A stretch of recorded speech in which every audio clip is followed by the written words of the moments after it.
বৰ্তমানতো এতিয়া আমাৰ উজনি অসমৰ পৰিস্থিতি একেবাৰে বেয়া। শিৱসাগৰ, যোৰহাট এইখিনি ঠাইতো একেবাৰে বানপানীয়ে নষ্ট কৰি দিছে। মইনো আৰু বেলেগকে কি ক'ম, আপোনালোকেতো হয়তো বহুতেই গম পায়ে। গতিকে এইটো সময়তো মই একেবাৰে কিবা এটা ভিডিঅ' বনাই পেলাই আপলোড কৰিব একেবাৰে মন যোৱা নাই। একচুৱেলি সঁচা কথা ক'ব গ'লে মই এইকেইদিন ভিডিঅ' বনোৱাও নাই তেনেকে।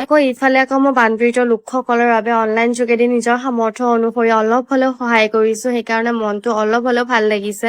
মানে ভগৱানে মোক যিমানখিনি দিছে তাৰ পৰা মই অলপ হ'লেও দিব যে পাৰিছো, সেয়াই মোৰ কাৰণে যথেষ্ট দেই। আৰু তাৰে মাজতে কিছুমান এচাম এনেকুৱা মানুহ আছে, এই বানপীড়িত লোকসকলৰ নামত স্কেম কৰি আছে।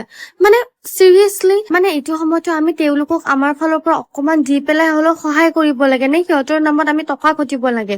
মানে সঁচাকে দে, একেবাৰে লাজৰ কথা। আৰু ইফালে এয়া ক্লিপ কেইটা হৈছে যোৱা সপ্তাহৰে। মই কৈছিলো নহয় ভিডিঅ'টোৰ আৰম্ভণিতে, নে এইকেইদিন মোৰ কিবা ভিডিঅ' বনাব মন গৈছে নে মই কিবা এটা আপলোড কৰিছো।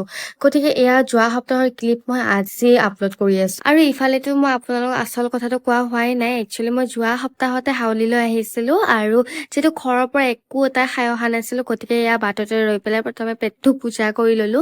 বাৰু মই নেক্সট ভিডিঅ' কেইটা সোনকালে আপলোড কৰিব চেষ্টা কৰি আছো দেই।